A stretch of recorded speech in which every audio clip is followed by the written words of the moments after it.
Well, it's that time of year again. We got the big Community Survey 2019, so let's do it together with commentary. HeyWoah.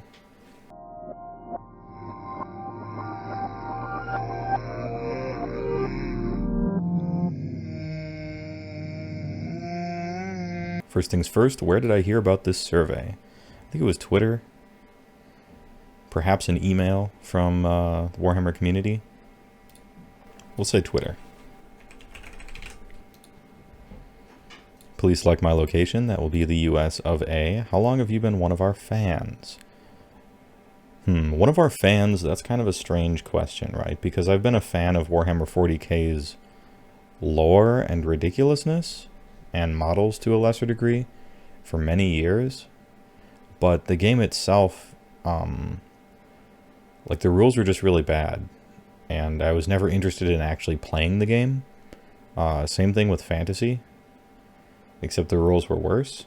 I mean, this is from an outsider's perspective, you have to understand, but I'm going to say I've been a fan as long as I've purchased something from them. So we'll say 2015, like as soon as Age of Sigmar got points, I was a fan. So we'll say 3 or 4 years. How did I first hear about Warhammer? I think I saw a codex in a bookstore a million years ago, and I read it as a kid, and I thought the art was awesome. So we'll say codex I read at a bookstore in like the 90s. Okay. What originally drew you to Warhammer? What drew me to it from that one book all those years ago was definitely the setting and the lore and the art in the book. The art really did it. I mean, the setting and the lore was cool and all, but the art is what hooked me. So, yeah, definitely the setting and the lore and the art specifically. I might even say that. Please specify.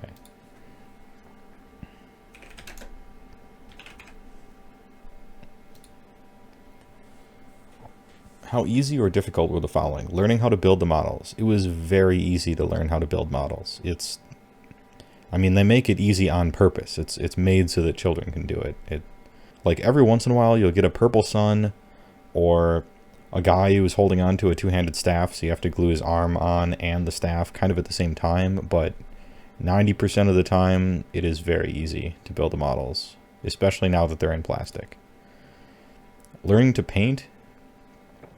Learning to paint is easy, but I still suck at it. So can I really say that it's easy? It's more like a philosophical question. I'm always seeing improvement, even now, as I learn to paint. And so I suppose if you're always seeing improvement, that's the motivator. And that means I think it's okay. Like, it's really hard to paint well. It just takes a lot of time. You have to dedicate yourself to improvement and spending time to do it. But considering just watching a Duncan video and learning base coat wash highlight. Like, pretty much, the way everybody starts painting is like washes and dry brushes, right? So I'll say easy, but as with all things, if you want to improve, it gets harder. Learning about the settings. It is very easy to learn about the settings.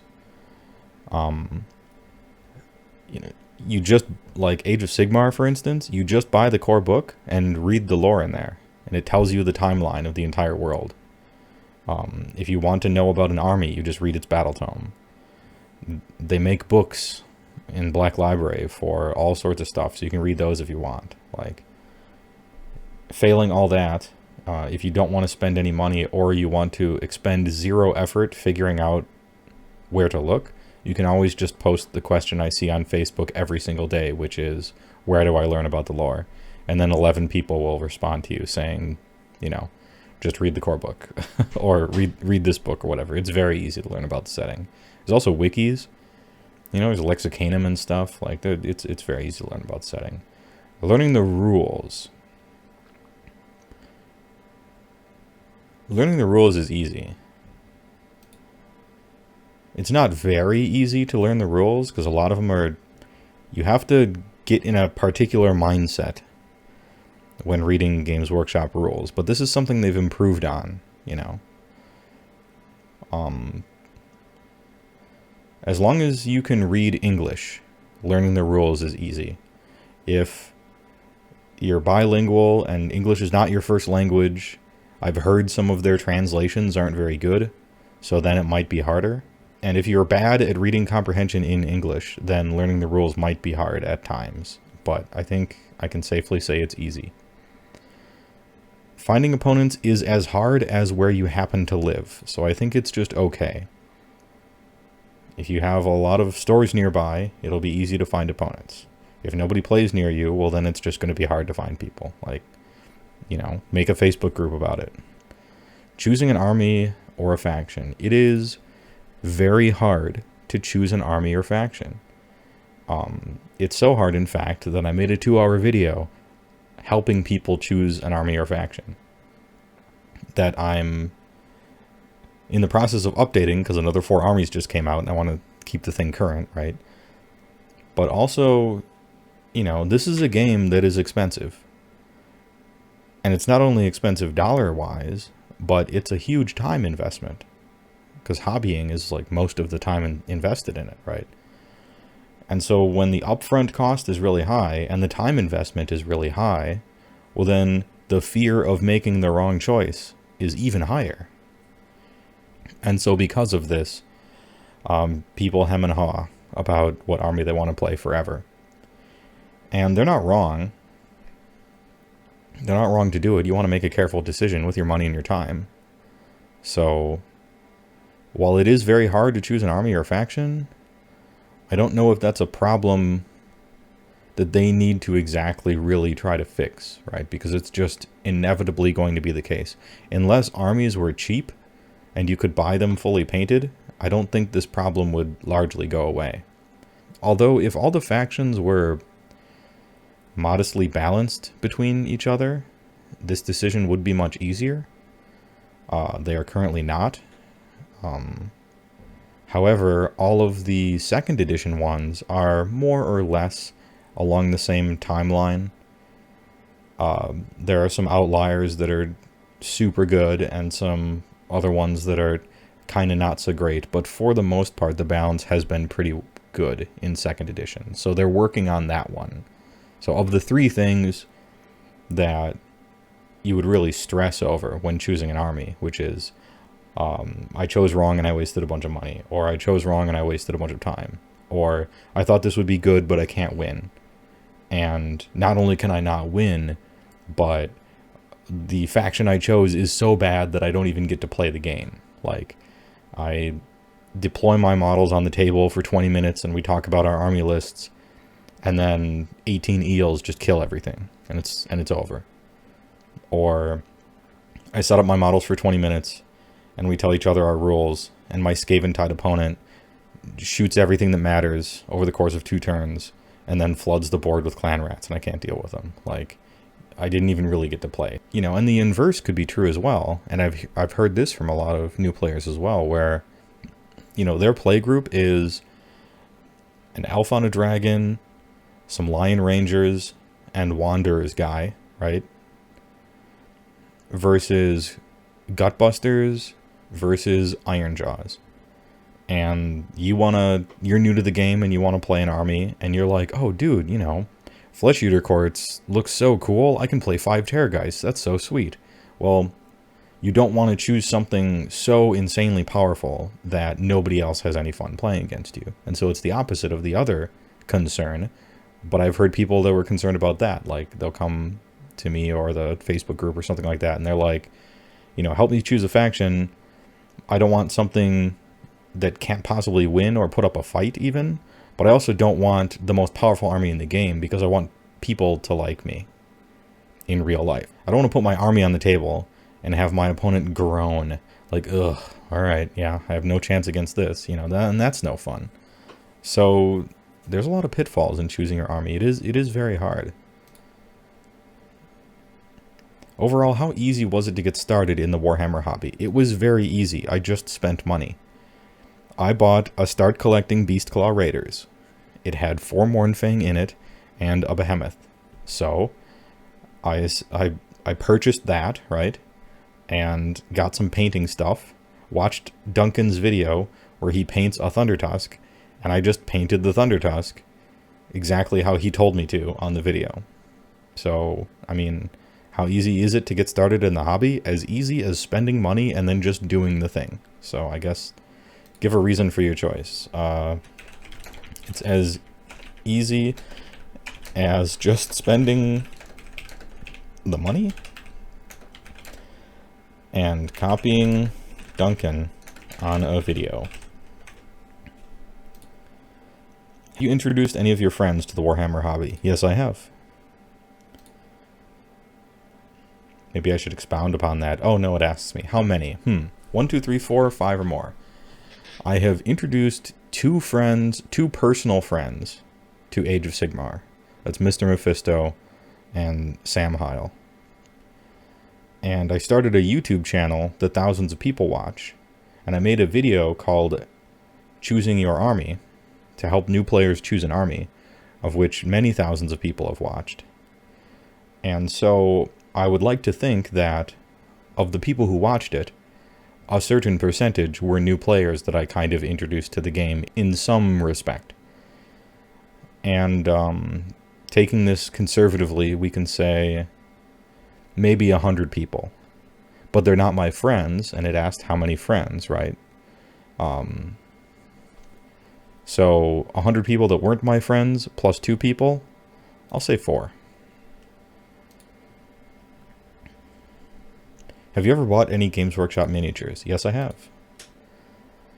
How often do you purchase our products, excluding Forge World? Why do we exclude Forge World? Can't you guys be 2 companies now? I'll say every 2 months. That's probably fair. I mean, what if the new Beastclaw book comes out and I need to buy more Beastclaw? You know, then I probably will.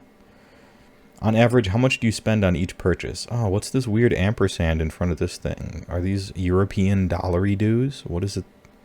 I think the exchange rate is actually like 1.2 to 1, so it's actually pretty close. How much do I spend on each purchase? I think Thralls were like $50 retail, although I didn't get them from GW. I got them from one of those 20% off stores. So like maybe 40 to 60, I think. For which of these games do you own a miniature? I have Warhammer 40,000 miniatures. I have 5 of them. And then I have Warhammer Age of Sigmar, and everything else I don't care about. I would have Warhammer Underworlds if they gave me any for the armies that I play, but they don't. So what are you going to do? Okay. Think of the last miniature unit or box set you bought. Why did you choose it? That would be, I believe it was either Volturnos or a box of 10 Sequitors. I cannot recall. They might have been at the same time. They might have been the same purchase. And I think I bought them at Adepticon, as a matter of fact. First of all, yes, I like the look of the models. Sequitors look awesome, especially with custom poses and different weapons.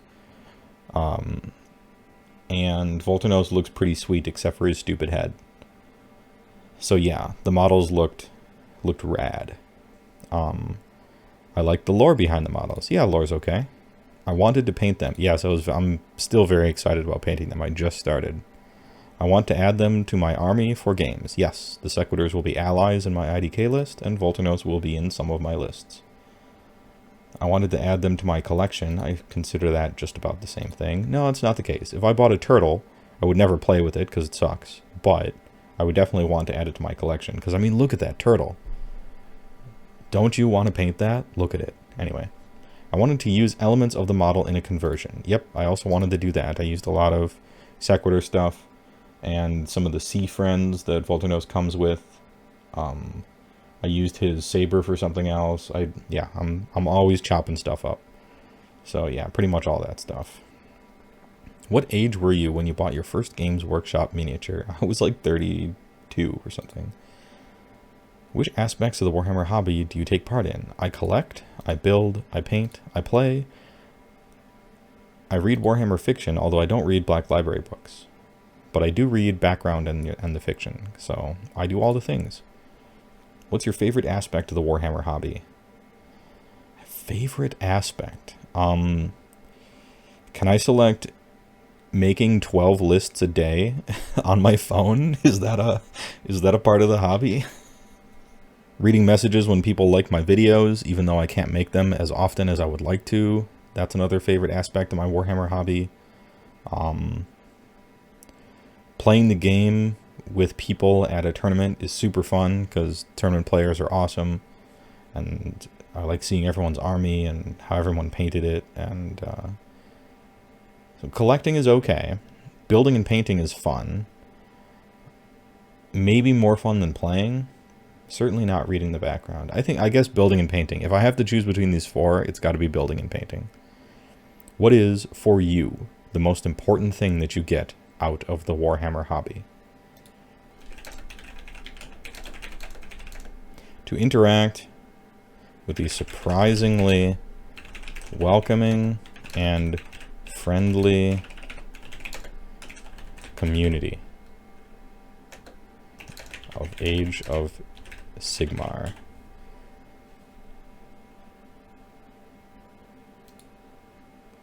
What do you like most about our products? They look rad.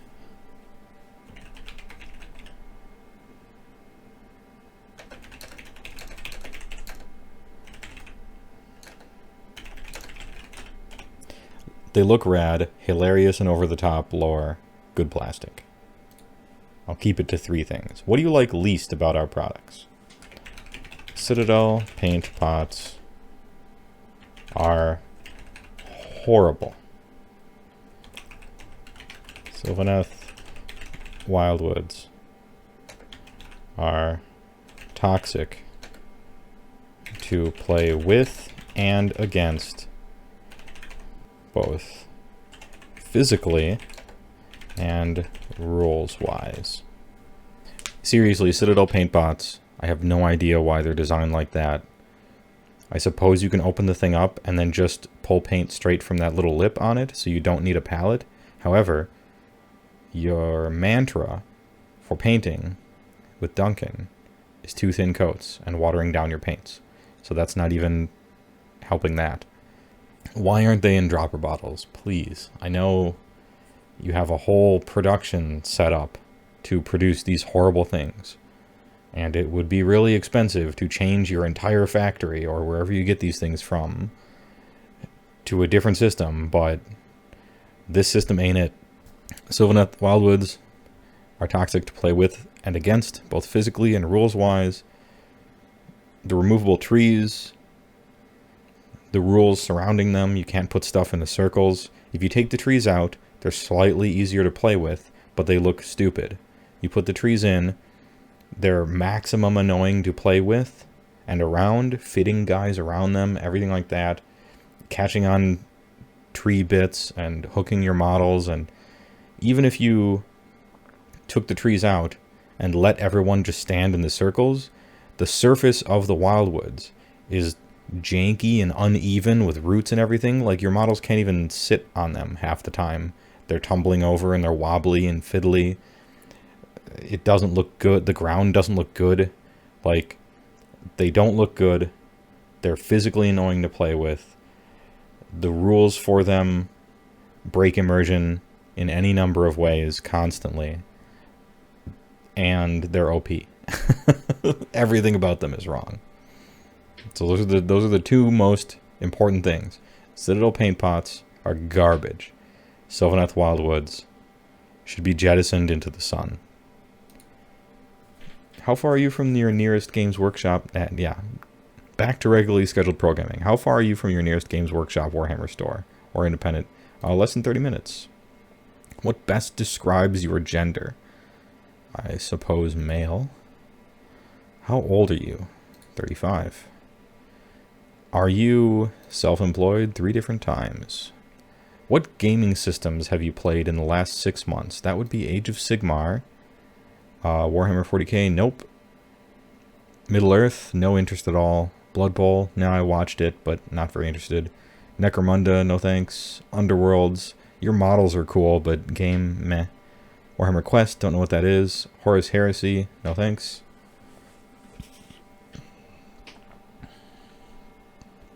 I played one game of Kill Team at Gen Con and one game of Kill Team at the local store. It was fun. Adeptus Titanicus, no thanks. The dollar to fun ratio doesn't seem to be there. Where do you play? I play at my local independent game store, also at home and at tournaments and events. Gaming clubs must be a thing in Europe, because they're certainly not in US. I don't play at my local Games Workshop store. The vibe there is just weird, man. Maybe it's the ones I've been to, but it's a pushy vibe. It's a weird vibe. Yeah, I can't explain it. No insult intended.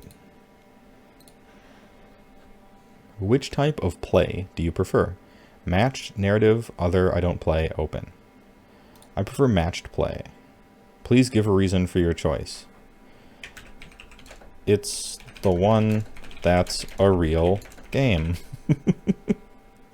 Shots fired, I guess, at narrative and open. Narrative, you guys are cool. I don't want to seem like a snobby matched player looking down at the children pushing G.I. Joes around in open. You know, I don't want to fall into that trope. If you're not having, like, giving a decent effort at a fair game, like, what do you even, I suppose, like, what's the point, really, you know? You're just kind of doing stuff. What's your favorite setting? AOS, Horus, 40k. I think 40k is the stronger setting so far. Definitely AOS started out pretty poor, but it has much improved since then, and I really like the mythical fantasy over-the-top nonsense, right, that we have right now. But the core foundation of what 40k is about is so brilliant that even if it's a little wobbly, you know, in its current timeline, and some of the stuff in there is a little whatever, you know, you can't beat those classic, super creative, just excellent things going on there. So I have to say 40k. I'm sorry, Age of Sigmar.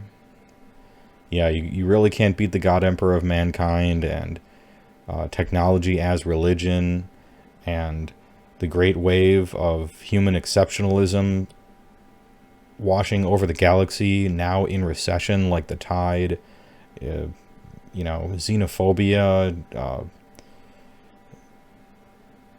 blessed is the mind too small for doubt, like all this stuff, it's so good and it's so creative that, you know, zany mythical fantasy with a light theme of victory through sacrifice kind of can't compete, even though it is cool.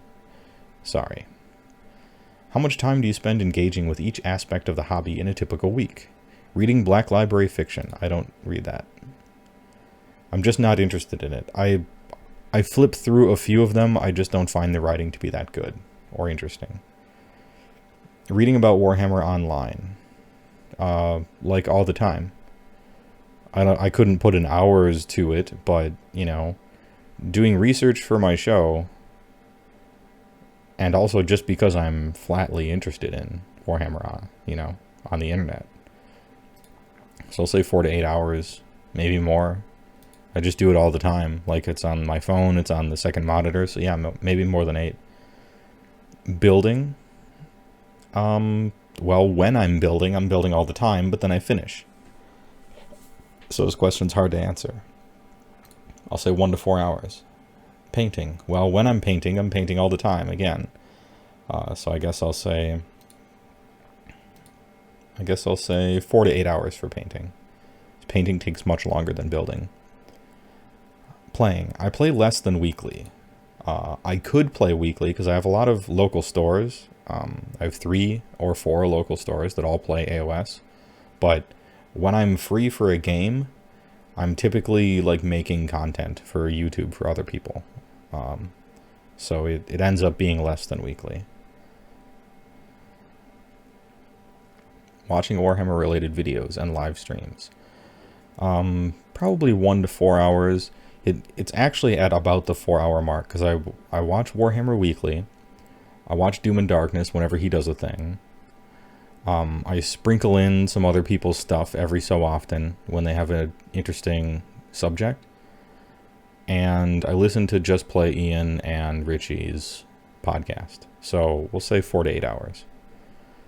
Listening to oh, wait, is that watching videos and live streams? Oh, okay, so it's still 4 to 8 hours, but the podcast thing 1 to 4 hours, however long their show is. I honestly, I'm not a big podcast person. I don't even have the app for it. I just go to their website. So I know there's a bunch of great podcasts. I'm not throwing shade at you guys. I just only have so much time, you know.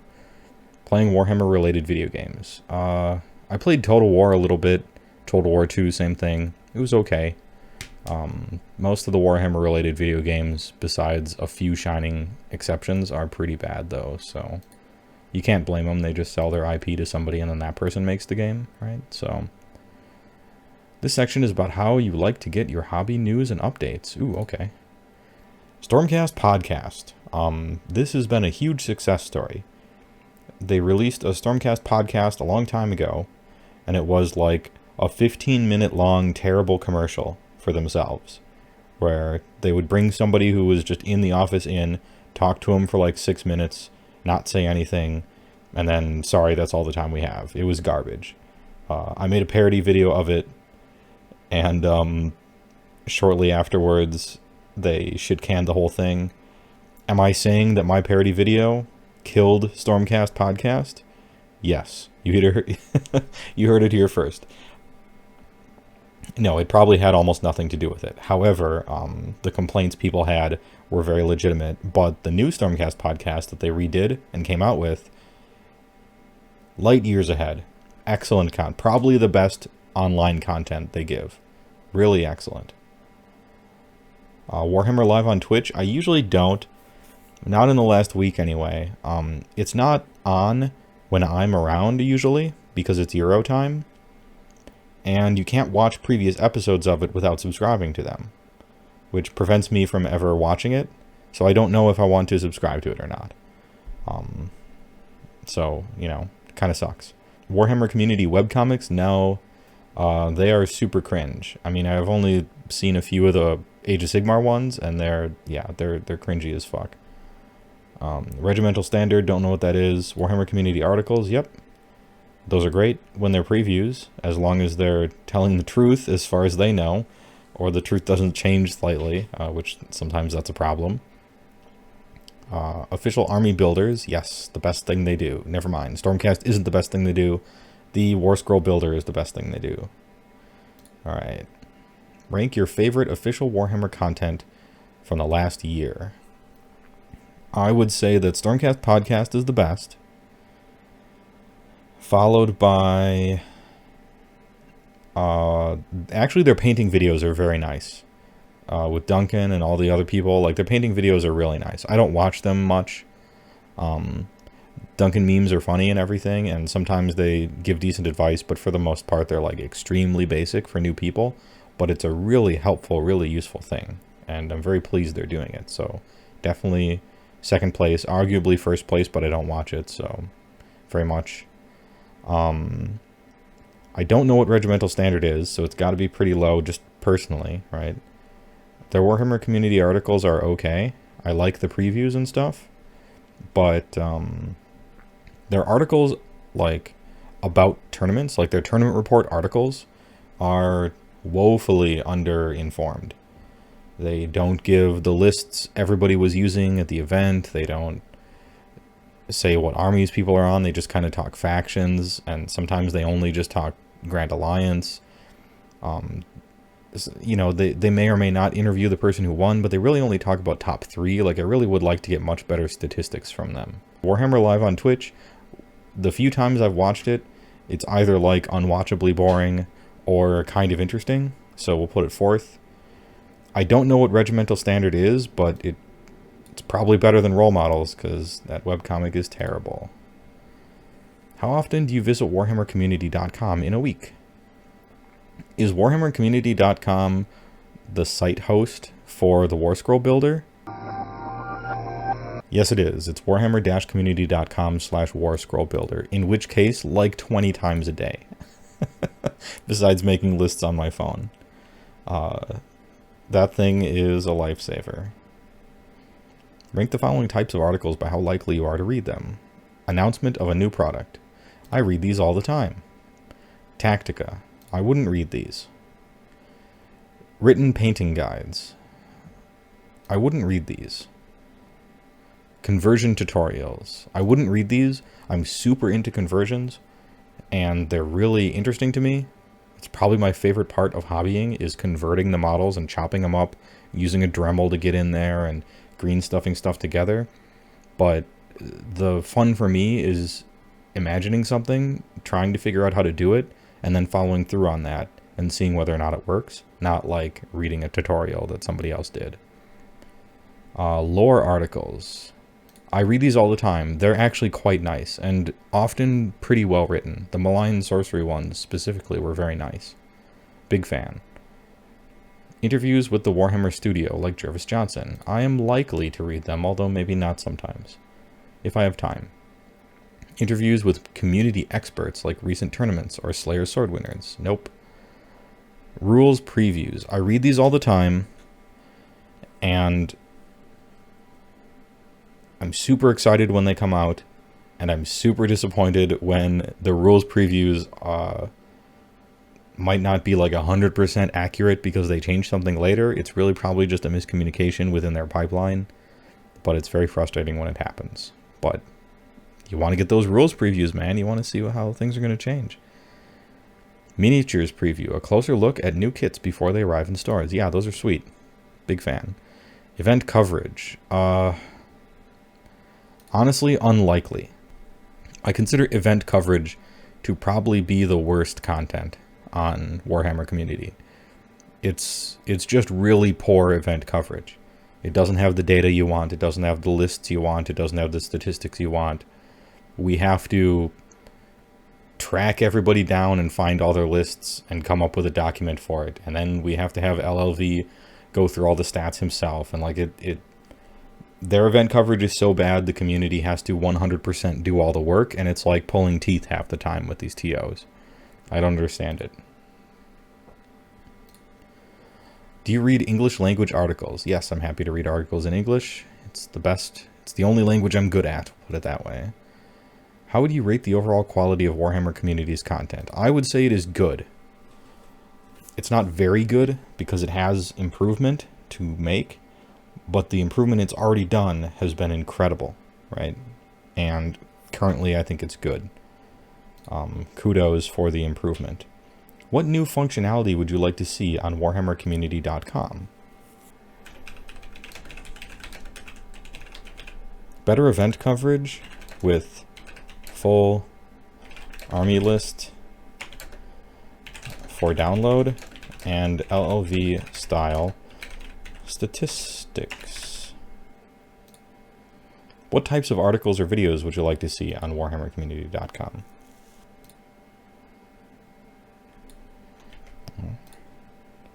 Just copy and paste this here. There we go. What other media do you enjoy in an average week? YouTube, live streams, don't really watch TV.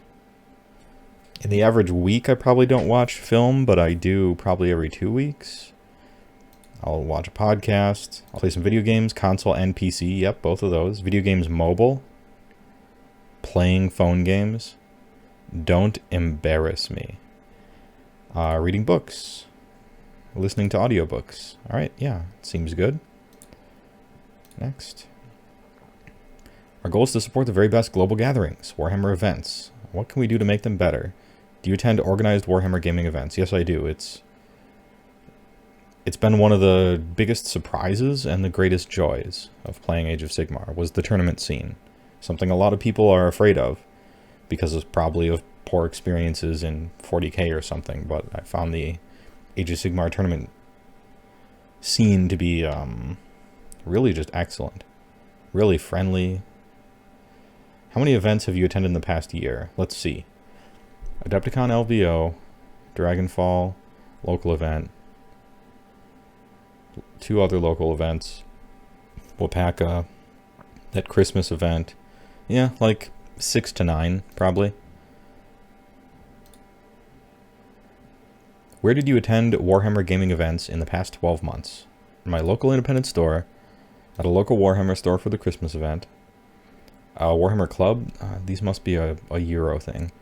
At Warhammer World, no, I don't live in the UK. At Warhammer Citadel, no, Texas is like a 25-hour drive. The Australian Championship store, no, I don't live in Australia. Independent event, not in a store, like Adepticon Las Vegas, Nova, yep. What kind of gaming event do you attend most often?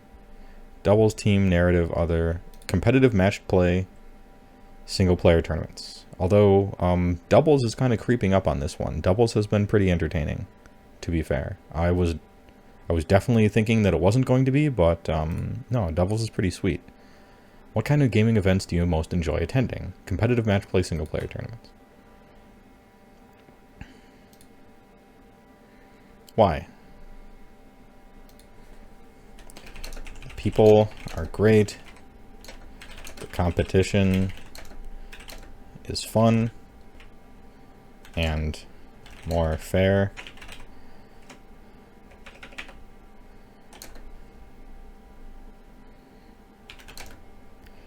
And I love looking at all the sweet armies people bring. What Warhammer game systems would you consider attending a gaming event for? Age of Sigmar, and I'm 100% uninterested in every single thing else. What stops you from attending more gaming events? Basically I don't have enough time. I might be going to more events now, but yeah, like I don't have enough time, or I'm not free in that weekend or whatever. Also, the events that I would want to go to are too far away. Yeah, like I want to go to CanCon, it's in Australia. I want to go to Warhammer World, it's in Nottingham. You know, it's pretty much, I don't like crowds. Like I have agoraphobia, help, no. Yeah, I don't have quite enough time, and the events I want to go to are a 20-hour plane flight away. What is the best number of players for a Warhammer gaming event, in your opinion? Literally as many as possible. The bigger tournament, the better. More cool armies to look at. More people to talk to and become friends with. More diverse pool of lists to see and play against. Better stats to give LV.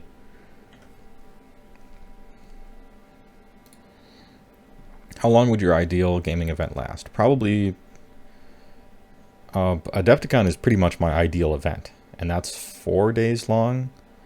So 4 days. Select one of the following. If there were more Warhammer gaming events in my area, I would attend more. Yep, pretty much I would. I would attend more. List any countries or regions where you would consider attending a Warhammer event. USA, within 6-hour drive of Midwest. Or plane flight.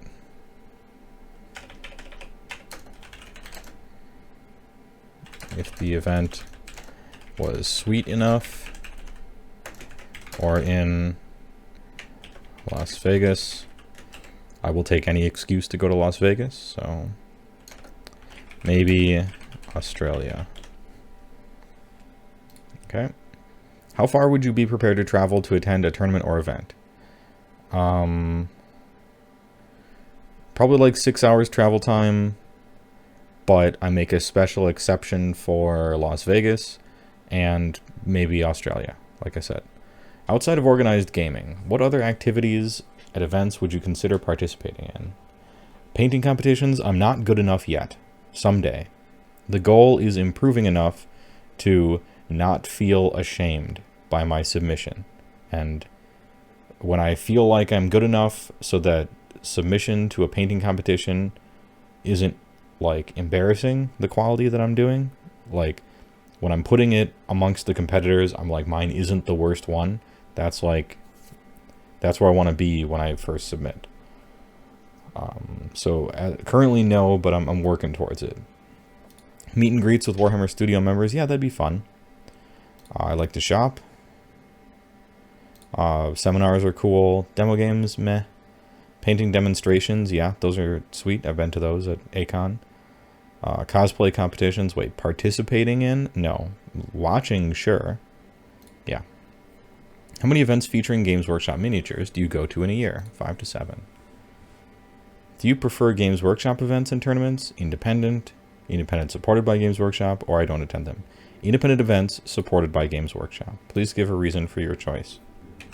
I enjoy the added freedom of non-exclusive GW-run tournaments, but approve of GW support for said events.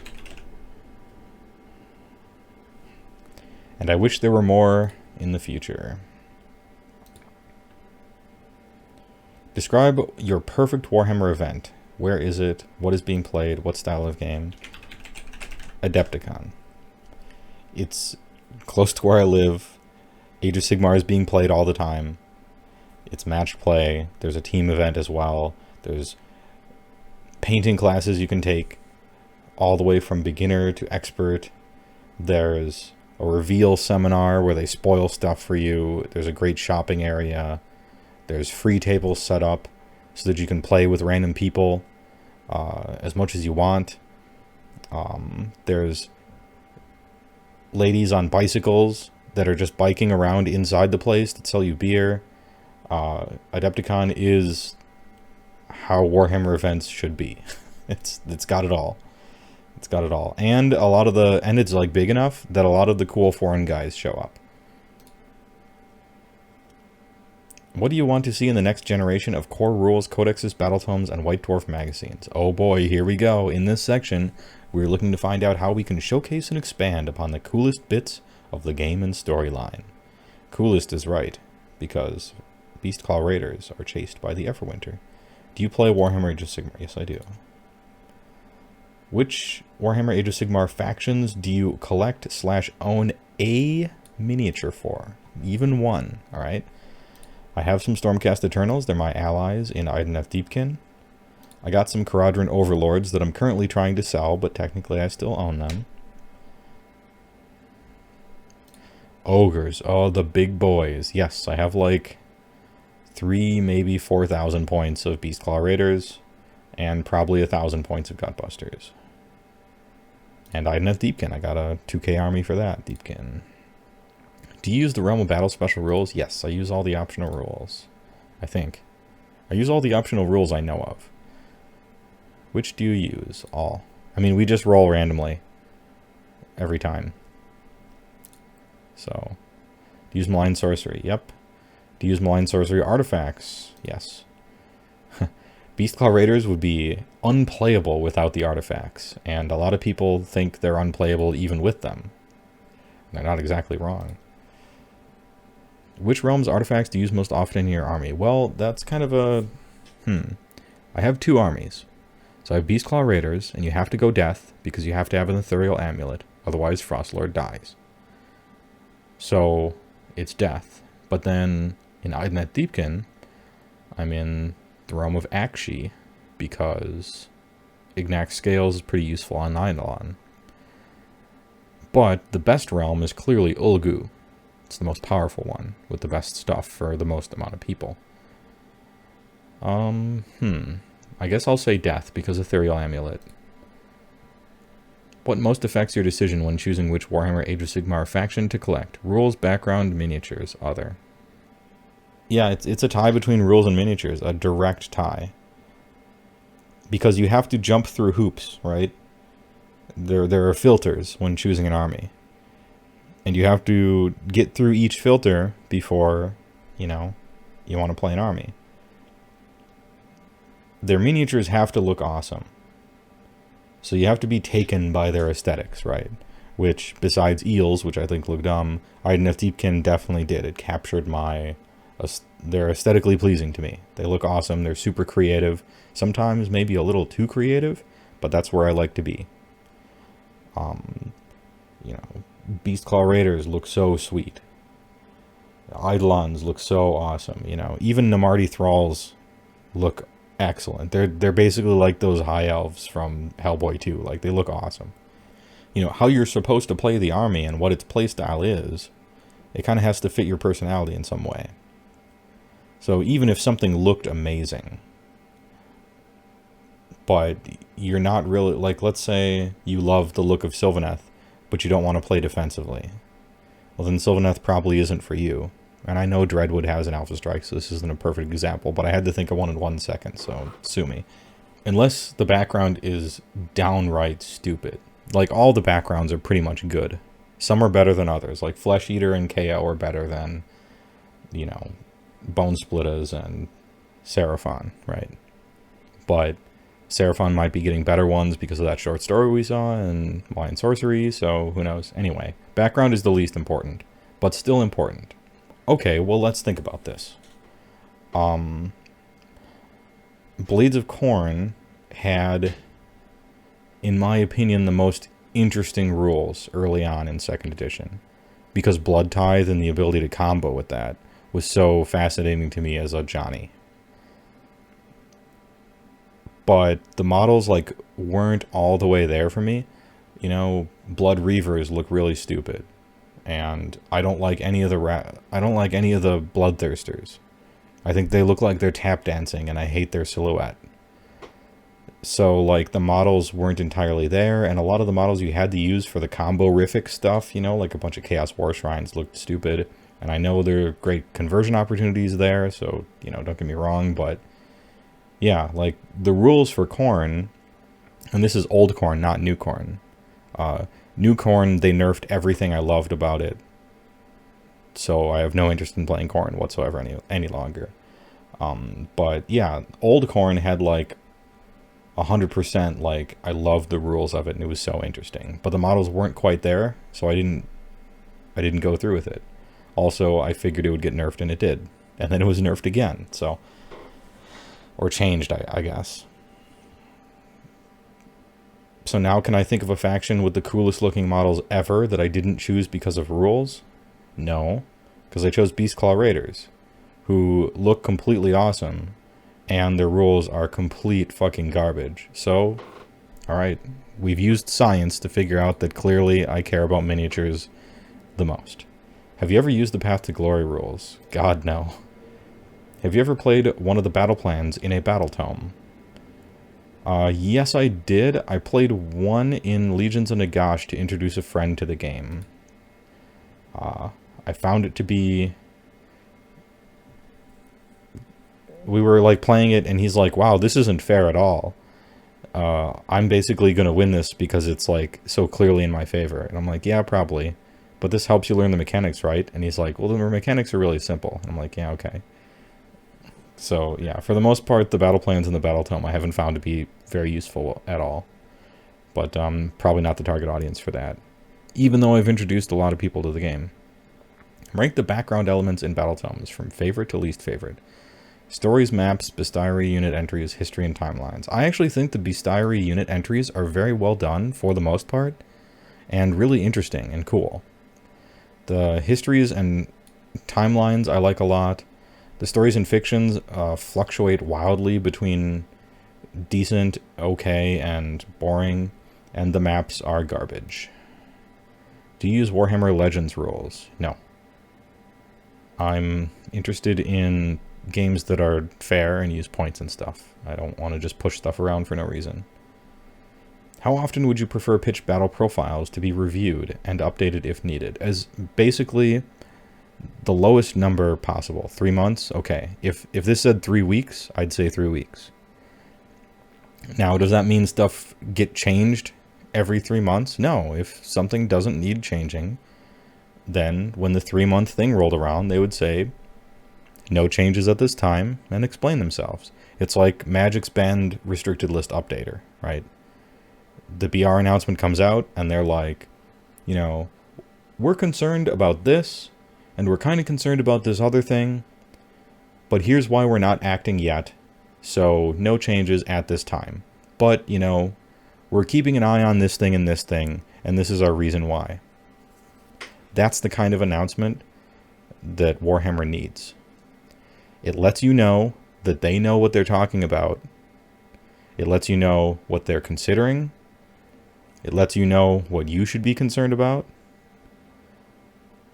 And it lets you know that they care, that you know. And it's soon enough to kind of catch stuff. So you're not suffering underneath some horrible thing or an unanswered question or whatever. So I think 3 months, whatever the shortest amount of time is, we'll say 3 months, that's fine. Do you use narrative battle plans? No. Do you use Citadel scenery in your games? So does Citadel scenery mean like the rules for it? I guess I'll say yes, because we do technically use Citadel scenery. What would encourage you to use more Citadel scenery? A wider range of scenery, theme to my army, theme to the realms, a change to scenery rules, other. I'd use it more if the rules weren't really wacky and dumb. What's your favorite Grand Alliance? Destruction. Anyway, do you use apps when playing? Of course. Yes, please specify. Azir app. Azir app is wonderful. Do you use color schemes from battle tomes for your collection or invent your own? I like to invent my own. Is it important to you that armies are painted in the color scheme that matches their rules, e.g., that Hammers of Sigmar are gold and blue as opposed to red? No. And it is a very good thing that GW decided to err on the side of freedom and creativity, as opposed to forcing people to paint something to be good that they might not like. It would be an unnecessary friction between choosing something that you like to play and like to look at. Those things do not need to be opposed to each other. And so I thought it was very wise of them to not require that. Do you use the painting guides in battle tomes? No, I find those a complete waste of space. Do you usually play with or without pitched battle points? With points. Otherwise, you're just sort of pushing stuff around and making vehicle and gunshot noises with your mouth. What size of pitched battle game do you usually play? 2K, boys. Have you played a Warhammer Age of Sigmar tournament in the last 12 months? Yes, I have. Do you usually include allies in your army? Yes, I do. My army sucks, so I need to. And while I am using allies in IDK, I consider it a technicality, just because I needed some anvil unit that kind of sits back and can hold on to one of my objectives if need be. And I just would use the defensive eels for that, but I think the eels look dumb, and so I'm using sequiturs instead. So really I'm only using allies based on a technicality. Are you in favor of battalions allowing multiple units to deploy at once? Yes and no. Well, here we get to the meat and potatoes of probably this show. We finally got here. I think that being able to control your drops in that way is an interesting knob to be able to turn, and like an interesting decision to make in list building. However, it makes no goddamn sense narrative-wise, right? Like, just because you're in a battalion, 7 drops become 1, you know? Wouldn't how organized the troops are depend on how good the commander was at delegation or amongst heroes or something like that? Anyway, like, it doesn't make much theatrical sense, we'll say. But purely from a game design standpoint, multiple units deploying at once is a fine knob to turn. It makes list building interesting in that way. You know, I feel if useful battalions were more dispersed amongst all of the factions, I would have less of a problem with it. Or more intelligently dispersed. Like, here's an army that really wants to be able to decide who goes first. just mechanically. And I'm thinking about Sylvaneth here. I'm thinking about Alpha Strike armies, you know. People who can't take a hit but are really fast, or something like that. Well, they should have battalions supporting that so that they can choose, right? And here's an army that is a good counterpunch army, say. Well, you know, maybe they don't need that. But as it is, it seems like the good battalions are just sprinkled completely at random across the whole game. So I'm going to say yes. But I wish they would clean this up a little bit, to be honest. Are you in favor of the player who finished setting up first, deciding the first turn? Again, yes or no. I don't like that it is 100% guaranteed automatic. You look at each other's army list, and you're guaranteed to choose who goes first. Like, that's too strong. Think of all the stuff in the game that they put randomness attached to, often for no reason. Like, when a Wrathmonger dies, you have to roll a die, and on a 2-up, they take 1 mortal wound. Like, couldn't that have just been 1 mortal wound, you know? But then this thing is 100%, you know? The problem is, if it's a die roll to see who goes first, that's an unsatisfactory way to determine who goes first. It doesn't feel good to randomly just get given who goes first. It's why it doesn't feel good to roll for priority half the time. Because you rolled 1 single die, and then, like, the game just tells you, oh, you know, somebody gets to decide some massively important thing. If it was just like a +1 to the die, I don't think it's strong enough. If it was like rolled 2d6, drop the lowest, and they roll 1d6, maybe that's too strong. But yeah, I don't think it should be 100% chance. That's my problem with it. It's too much of a sure thing, and you decide too late. Being able to decide at the last possible moment with the most possible information is too strong, and having it be automatic 100% is too strong. So I think one of those two things should be different. But then the way the question is phrased, are you in favor of the player who finished setting up first, deciding the first turn? Well, where does my lukewarm response to this, you know, fit? Where I'm like, technically, yeah, he should decide that, or he should have, like, a chance to decide that. Even a pretty good chance. Even, like, a 70... Like, he should have, like, a 50% chance to decide that, or a 75% chance. Like, he should have a good chance to decide that, but it shouldn't be 100% after just counting drops on both of your lists on a sheet of paper. Or it should be before deployment. One of those two things. So I wish I could type all that out. I guess I'll say no. I'm not in favor of the... Just because I'm not in favor of the current system. I don't think it should be a random roll willy-nilly, because that erases a whole lot of gamesmanship and interesting choices and list building and stuff. And I don't want to destroy that. But I'm unhappy with the current system as it is. I feel it needs a little bit of a tweak. So I guess I'll say no. But it's a soft no. Are you in favor of rolling for the first turn in battle rounds after the first? No, but I understand why it's there. A lot of people have been doing shows and talking about this, and I talked about on Twitter. I talked about this on Twitter, and people responded for like 100 tweets, and we had a good discussion. But you know, I pretty much know all sides of it. I could easily argue against myself. I could take the opposite position and say that I am in favor of rolling for the first turn in battle rounds after the first, i.e. priority. I'm thinking of the whole spectrum of players, from super beginner, super casual, to super competitive.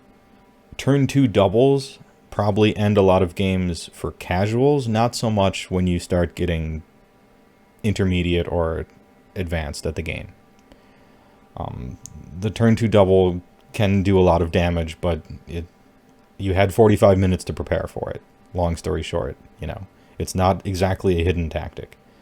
I think Paul Conti did a video about how he liked priority, and he might as well have called it get good. You know, because truly, like, good players will tend to react to mechanics better. And this is a mechanic, and you can play around it in various ways. Not all factions are very good at playing around it. Some are better than others. And competitive people will tend to choose the factions that are good at either not caring about the double turn, like Rob's Chaos Dwarves, or taking advantage of it, you know, and exploiting it, like IDK. I don't like priority because I feel it decides too high a percentage of games. It is the deciding role of the game too often. And it's probably not most of the time. I just feel the percentage is too high. It's, you know, it's the bottom of turn 4, or it's the bottom of turn 3 in a particularly violent game, and the situation and the points just work out so that you roll 1d6, and whoever wins that roll is probably going to score a bunch of points, and then the game will become unwinnable at that point for the opponent. And it's a single die roll deciding the whole game, which is kind of lame. And that happens a lot. Does it happen the majority of the time? I don't know. But it happens a lot. That just annoys me as a competitive player. Can I deal with it? Of course. It's fine. You know? It's a mechanic I don't care for because that part of it annoys me. I'll live. And my other problem with it is the time thing. Turns take so long in Age of Sigmar that watching someone play 2 of them in a row is fucking boring. And it doesn't feel good. For me, rolling priority is a feel bad / feel bad. Whatever happens, I don't feel good about it. I either feel like a jerk for taking it. If I should take it, but give it to my opponent, he'll know, and he'll know that I'm babying him or something like that, and that feels bad as well. And if my opponent wins it, then I feel like cosmically cheated out of tempo or the game or something. So no, I don't think you should roll for priority in battle rounds after the first. But if you changed that, you would have to change a whole lot else with the game. So, you know, who cares? It's just fun to argue. To use scenery rules from the core book or scenery war scrolls from the General's Handbook. I use scenery rules from the core book. I don't do the General's Handbook ones. Mostly because tournaments don't use them. Dragonfall did. Basically nobody else does. They just roll for mystical and arcane and stuff like that. A lot of the war scrolls that this war scroll sceneries have are like a little too wacky and OP or whatever, but you know, if the tournament started using them, I would just use them. Who cares, you know? Warhammer 40k. Do you play Warhammer 40,000? I don't. And that's not what I'm about. Have you ever read White Dwarf? I actually haven't. I don't even know what's in there. In this section, we want you to tell us what you'd like to see in the future. Okay. Do you own any Warhammer Underworld sets? Yes, I do. How many Warhammer Underworld expansions do you own? 2. What was the main reason you bought an expansion? The miniatures, to use them in Age of Sigmar and then put the rules for them that came in the box into the trash. Have you taken part in any organized play events for Warhammer Underworlds? No, I have absolute zero interest in playing the game. I just think they make great looking models as alternates for Age of Sigmar. What is the main reason stopping you from taking part in Warhammer Underworld's organized play? I am uninterested in the game itself. I just love the custom models for AOS proper. How many have you taken part of? 0. I've never played it. Rank these aspects of Warhammer Underworlds from the most important to least important. The miniatures are the most important.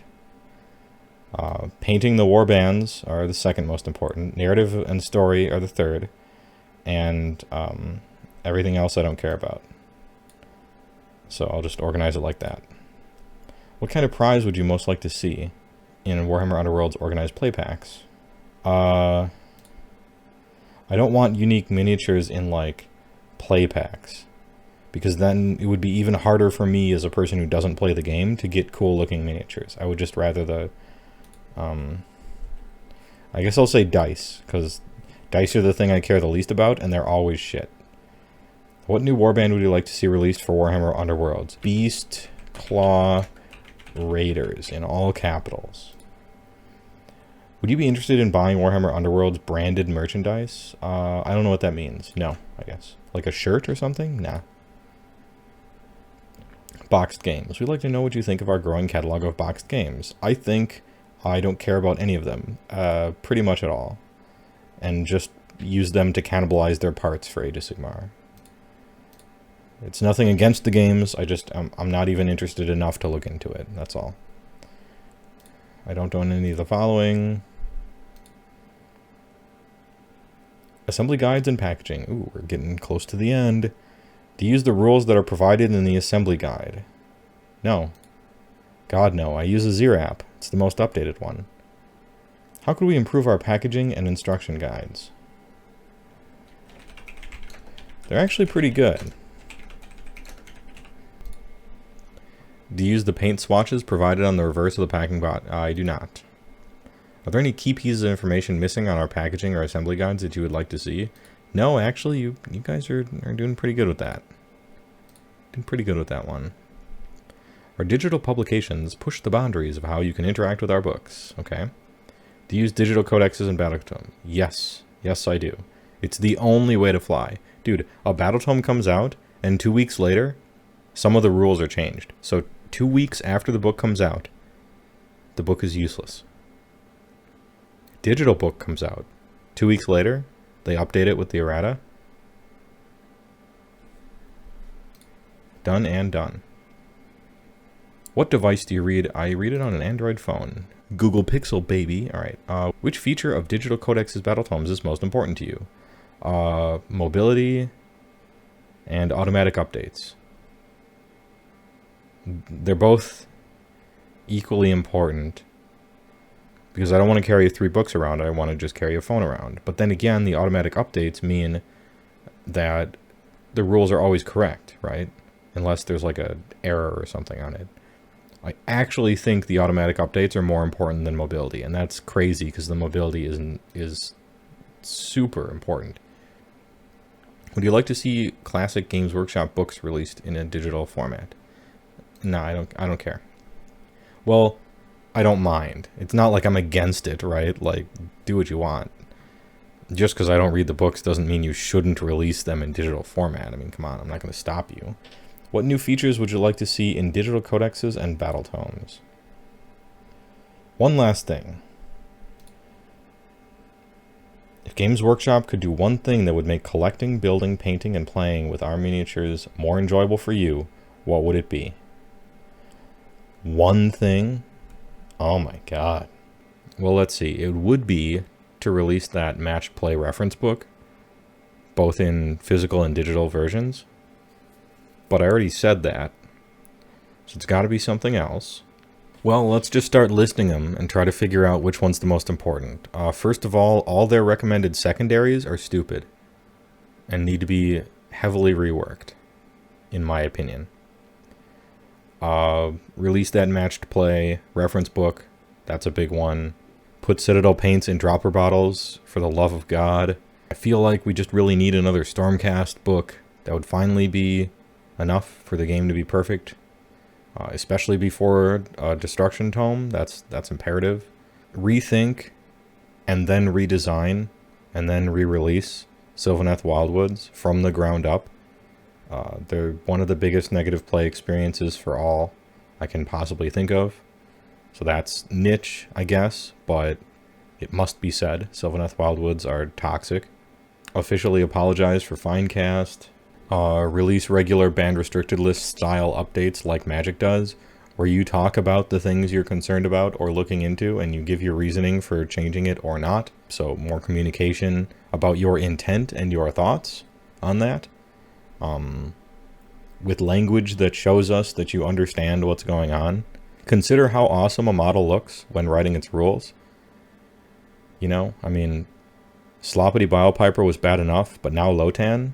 Let's stop this trend. I mean, changing priority would be cool, but honestly, just put way more things into the game, like relocation orb, where it makes it an actual decision, or endless spells, you know, where it makes it a little more of a decision. I know this is the Magic player in me talking, but give me a few more keywords. I know we don't want everything to be homogenized, and I'm sympathetic to that argument, but understand, I think it is a little bit of a slippery slope that we have to avoid. But can we have a keyword for ward/shrug, please? So people stop calling it a save and stop thinking the save mechanics affect it, right? Promise to never have rerollable wards again. Maybe wards can't stack. That would be a nice rule. Give me $20. Take it easy, man, with this beginning at combat fighting stuff.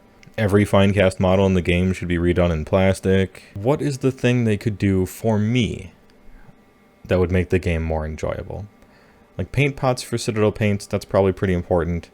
But the ship sailed on that. I use other companies' paints now. Sylvaneth Wildwoods obviously need a redesign, but it's only one army, who cares, right? I'm annoyed by some of the priority roll stuff, but, you know, I just adapt to it. Like, it's a mechanic, you know? Just exploit the mechanic, right? Like, easy. Releasing that match play handbook that just has everything you need to play a game with all the optional rules, that thing would be really good. All their secondaries are really stupid. They need a complete redesign, I think. Just straight, like, right down the list. Almost all of them, I think, are bad. But really, and you guys are not going to be surprised by this, if Games Workshop could do one thing that would make collecting, building, painting, and playing with army miniatures more enjoyable, for me, make Beastclaw great again. You didn't group Fireslayers and Dispossessed together, so don't group Beastclaw and Gutbusters together. Let go of the past. The Ogre Kingdoms are gone. Is there anything else you would like us to know? Yeah, you know what? You probably don't hear this from the community very often, but you're doing a great job. I'm sure all you hear are the loudest complainers, right? Because just like in politics, content people don't vote, angry people vote, right? And it's the same with having your voice heard. And so don't think that we haven't seen all of this improvement just because what you probably hear the most is complaints. You've taken great strides and really improved a great deal. Stormcast Podcast was a piece of dog shit, and now it's literally your best content on your website, and that's a testament. The second edition battle tomes, for the most part, are just much better. Like, they're more interesting, they're more fun, they're more creative. I wish the Destruction one wasn't the worst one out of all of them. But you know, the randomness of the moon kind of killed it for them, amongst some other things. But really, like, you know, the quality of Battle Tome has much improved, as has the game, and your outreach and your community stuff. It's well received, and great job, really. That being said, Beastclaw 2019. Let's fucking go.